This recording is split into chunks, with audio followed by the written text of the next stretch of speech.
মধ্যরাতে বঙ্গোপসাগরে জাহাজ থেকে চলে তেল চুরির মহাযজ্ঞ। পাইপ দিয়ে সুকৌশলে চুরি করে তেল বিক্রি হয় খোলা বাজারে। নেপথ্যে সিন্ডিকেটের সাথে জড়িত জাহাজের ক্রুরা। মধ্যরাতে এরকম এক জাহাজে হানা দিয়ে হাতে নাতে 5 জনকে ধরেছে চট্টগ্রাম নৌপুলিশ। আর পেট্রোল কিন্তু আমাদের কিনতে হয় না।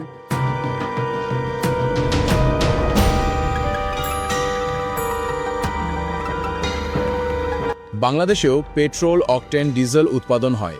কথা অনেকেরই অজানা থাকলেও দেশেই একটা জায়গা রয়েছে যেখানে উৎপাদন করা হয় জ্বালানি। কিন্তু নিজের দেশে জ্বালানি উৎপাদন হওয়ার পরও হঠাৎ করে এই তীব্র সংকট কেন তৈরি হলো? অনেকে বলছেন বহু বছর ধরে রাস্তায় গাড়ি চালাচ্ছেন, জীবনে কখনো এমন তেলের সংকট দেখেননি। ইঞ্জিন বন্ধ গাড়ি ঠেলে পাম্পে নিতে বাধ্য হচ্ছেন অনেকে। আর পাম্প মালিকদের কথা শুনলে তো আরও অবাক হবেন। ময়মনসিংহ ও ঢাকার পেট্রোল পাম্প মালিক সমিতির নেতারা বলছেন, তাদের পাম্পে যেখানে আগে দিনে 5-6 হাজার লিটার তেল বিক্রি হতো, সেখানে চাহিদা হঠাৎ করে লাফিয়ে 20 থেকে 30 হাজার লিটারে গিয়ে ঠেকেছে। যে মানুষটা আগে স্বাভাবিকভাবে 1 বা 2 লিটার তেল নিতেন, তিনি হঠাৎ করে 5-10 লিটার, এমনকি 1000 টাকার তেল কিনে মজুত করতে শুরু করেছেন। দেশে কি আসলেই তেল নেই? আমাদের অনেকেরই একটা বদ্ধমূল ধারণা রয়েছে যে বাংলাদেশে বোধহয় 1 ফোঁটাও তেল উৎপাদন হয় না। আমাদের ব্যবহারের পুরোটাই হয়তো বিদেশ থেকে অনেক চড়া দামে কিনে আনতে হয়। কিন্তু বাস্তবে দেশের সিলেট অঞ্চলে যে গ্যাস ফিল্ডগুলো রয়েছে, সেখানে মাটির নিচ থেকে শুধু গ্যাসই ওঠে না, গ্যাসের উপজাত বা বাই প্রোডাক্ট হিসেবে সেখান থেকে পাওয়া যায় কনডেনসেট। এই কনডেনসেট জিনিসটা আসলে কি? এটা হলো এক ধরনের তরল হাইড্রোকার্বন। এই কনডেনসেটকে রিফাইনারিতে নিয়ে যখন প্রক্রিয়াজাত করা হয়, তখন সেখান থেকেই জাদুকরীভাবে বেরিয়ে আসে পেট্রোল, অকটেন, ডিজেল, কেরোসিন এবং বেশ কিছু পরিমাণ LPG gas. Sylhet gas fields limited এবং দেশের আরও 4টি বেসরকারি কোম্পানির রিফাইনারি মিলে এই কনডেনসেট থেকে জ্বালানি তেল উৎপাদনের কর্মযজ্ঞ চালিয়ে যাচ্ছে দিনের পর দিন। শুধু সরকারি প্রতিষ্ঠান সিলেট গ্যাস ফিল্ডসের ফ্র্যাকশনেশন প্ল্যান্টের কথাই যদি বলি, তাদের 2টি প্ল্যান্টে প্রতিদিন 7,500 ব্যারেল কনডেনসেট প্রক্রিয়াজাত করার বিশাল ক্ষমতা রয়েছে। তবে দেশে সাম্প্রতিক সময়ে গ্যাসের উৎপাদন কিছুটা কমে যাওয়ার কারণে বর্তমানে তারা প্রতিদিন প্রায় 4,500 ব্যারেল কনডেনসেট প্রক্রিয়াজাত করছে। এই 4,500 ব্যারেল থেকে প্রতিদিন তৈরি হচ্ছে প্রায় 3,450 ব্যারেলের মতো পেট্রোল, 600 ব্যারেলের মতো অকটেন এবং সেই সাথে 150 ব্যারেলের মতো কেরোসিন আর ডিজেল। দেশে পেট্রোলের মোট যে চাহিদা রয়েছে তার প্রায় 33 থেকে 35% এই এক জায়গা থেকে পূরণ করা সম্ভব হচ্ছে, আর অকটেনের চাহিদার পূরণ হচ্ছে 7 থেকে 8%। এখন যদি সরকারি আর বেসরকারি সবগুলো রিফাইনারির হিসেব একসাথে মেলাই, তাহলে হিসেবটা বেশ অবাক করার মতো। দেশের মোট পেট্রোল চাহিদার প্রায় পুরোটাই, প্রায় 100% পেট্রোলই দেশের নিজস্ব এই কনডেনসেট থেকে উৎপাদিত হয়। এর মধ্যে ইস্টার্ন রিফাইনারি এবং সরকারি প্ল্যান্ট থেকে আসে প্রায় অর্ধেক, আর বাকি 40 থেকে 45% পেট্রোলের চাহিদা পূরণ করে দেশীয় বেসরকারি কোম্পানিগুলো। অর্থাৎ পেট্রোল আমদানির খুব একটা দরকার পড়ে না আমাদের দেশের। অন্যদিকে অকটেনের ক্ষেত্রেও আমাদের নিজস্ব সক্ষমতা মোটেও ফেলে দেওয়ার মতো নয়।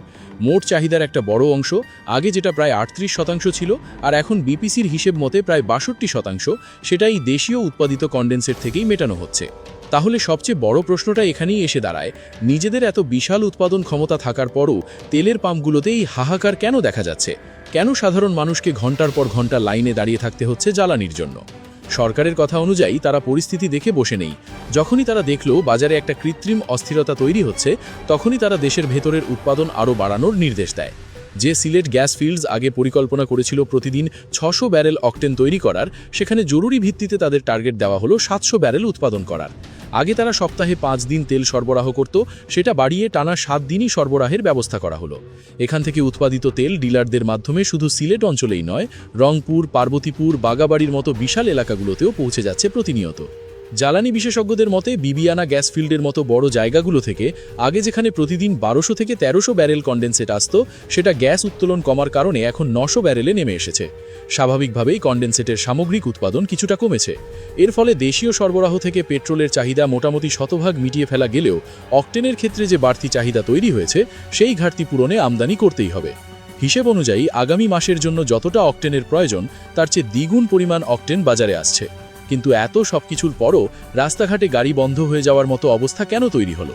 আসল গণ্ডগোলটা বেঁধেছে একেবারে অন্য জায়গায়, যা আমাদের মনস্তাত্ত্বিক এবং বাজার ব্যবস্থার ত্রুটির সাথে জড়িত। প্রতিদিন প্রায় 160 কোটি টাকার মতো বিপুল অঙ্কের ভর্তুকি দিয়েও তেলের সাপ্লাই চেন ঠিক রাখা হচ্ছে, কিন্তু এই পুরো সাপ্লাই চেনটাকে ভেঙে দিচ্ছে একদল অসাধু ব্যবসায়ী বা কালোবাজারি চক্র। তারা অবৈধভাবে তেল মজুত করতে শুরু করেছে বেশি মুনাফার আশায়। পাশাপাশি সাধারণ মানুষের ভেতরেও একটা প্যানিক বাইং বা আতঙ্কে অতিরিক্ত কেনাকাটার প্রবল প্রবণতা কাজ করছে। যখনই মানুষ খবর পেয়েছে আন্তর্জাতিক বাজারে কোনো একটা ঝামেলা চলছে বা যুদ্ধ পরিস্থিতি তৈরি হয়েছে, তারা কোনো কিছু যাচাই না করেই ভেবে বসেছে দেশে বোধহয় কাল থেকেই আর এক ফোঁটাও তেল পাওয়া যাবে না। ব্যাস, সবাই হুমড়ি খেয়ে পড়েছে পেট্রোল পাম্পগুলোতে। যার হয়তো 1 লিটার তেল হলেই সারাদিন চলে যেত, সে 5 লিটার নিয়ে ট্যাঙ্কি ফুল করে রাখছে। অনেকেই আবার বোতলে করে তেল জমিয়ে রাখছে। তেলের দাম কিন্তু সেভাবে বাড়ানো হয়নি, সরবরাহ ছিল। তারপরেও শুধুমাত্র এই আতঙ্কের কারণেই মূলত বাজারে একটা কৃত্রিম সংকট তৈরি হয়েছে। মন্ত্রীর মতে জনগণ যদি একটু সাশ্রয়ী হয়, শুধু যতটুকু দরকার ঠিক ততটুকু তেল কেনে, তাহলে এই বিশাল ভিড় বা হাহাকারের কোনো অস্তিত্ব থাকার কথা নয় এবং সাপ্লাই লাইন পুরোপুরি স্বাভাবিক থাকবে। বাংলাদেশের পেট্রোল বা অকটেনের নিজস্ব উৎপাদন ক্ষমতা এবং সরকারি মজুদের যে পরিসংখ্যান আমরা দেখলাম, তাতে দেশে এই দুটি জ্বালানির হুট করে নিঃশেষ হয়ে যাওয়ার কোনো বাস্তব বা যৌক্তিক আশঙ্কা নেই। আগামী কয়েক মাসের জন্য সব ধরনের তেলের চাহিদা পূরণের জন্য পর্যাপ্ত মজুদ নিশ্চিত করা হয়েছে বলে জ্বালানি মন্ত্রণালয় বারবার আশ্বস্ত করে চলেছে। কিন্তু তাই বলে কি আমাদের একদমই কোনো দুশ্চিন্তা নেই? স্বস্তির নিঃশ্বাস ফেলার কি সময় এসে গেছে? দুশ্চিন্তা অবশ্যই আছে, তবে সেটা আমাদের নিজেদের উৎপাদিত পেট্রোল বা অকটেন নিয়ে নয়। আসল চ্যালেঞ্জটা ঘাপটি মেরে লুকিয়ে রয়েছে ডিজেল এবং এলএনজি বা তরলীকৃত প্রাকৃতিক গ্যাসের ক্ষেত্রে। কারণ এই দুটো অত্যন্ত গুরুত্বপূর্ণ জ্বালানির জন্য আমরা প্রায় পুরোপুরি আন্তর্জাতিক বাজার বা আমদানির ওপর নির্ভরশীল। আন্তর্জাতিক অঙ্গনে, বিশেষ করে মধ্যপ্রাচ্যে যখন কোনো যুদ্ধ পরিস্থিতি বা ভূ রাজনৈতিক অস্থিরতা তৈরি হয়, তখন বিশ্ব বাজারেই জ্বালানি তেলের দামে রীতিমতো আগুন লেগে যায়। সাপ্লাই চেন বা সরবরাহ ব্যবস্থা মারাত্মকভাবে বাধাগ্রস্ত হয়, যেমনটা ইরান যুদ্ধের ক্ষেত্রে হচ্ছে। এই বৈশ্বিক সংকটের কারণে আন্তর্জাতিক বাজার থেকে চড়া দামে ডিজেল, ক্রুড অয়েল এবং এলএনজি কিনে এনে দেশের মানুষকে স্বাভাবিক দামে বা ভর্তুকি দিয়ে পৌঁছে দেওয়াটাই মূলত সবচেয়ে বড় চিন্তার বিষয় হয়ে থাকে। অবশ্য বাংলাদেশের হরমুজ প্রণালী দিয়ে জ্বালানি নিয়ে আসায় কোনো বাধা নেই ইরানের পক্ষ থেকে। আবার দেশের ভেতরে উৎপাদিত পেট্রোল বা অকটেন নিয়ে আমরা হয়তো আপাতত নিরাপদ, কিন্তু বৈশ্বিক রাজনীতির টালমাটোল অবস্থায় ডিজেল আর এলএনজির সরবরাহ ঠিক রাখাটাই আগামী দিনের সবচেয়ে বড় আর কঠিন পরীক্ষা হতে যাচ্ছে দেশের জন্য। তার চেয়েও বেশি চিন্তার বিষয় বাজার সিন্ডিকেট আর অসাধু ব্যবসায়ীদের তৎপরতা নিয়ে। কারণ যুদ্ধ লাগে বিদেশে, দাম বাড়ে বাংলাদেশে। বাইরের দেশে কোথাও কিছু একটা হলেই সেটার সাথে অযথা বাংলাদেশের বাজারকে টেনে এনে দাম বাড়িয়ে দেয় তারা, কিংবা কৃত্রিম সংকট তৈরি করে ক্রেতাদের ভোগান্তিতে ফেলে এই অসাধু ব্যবসায়ীরা।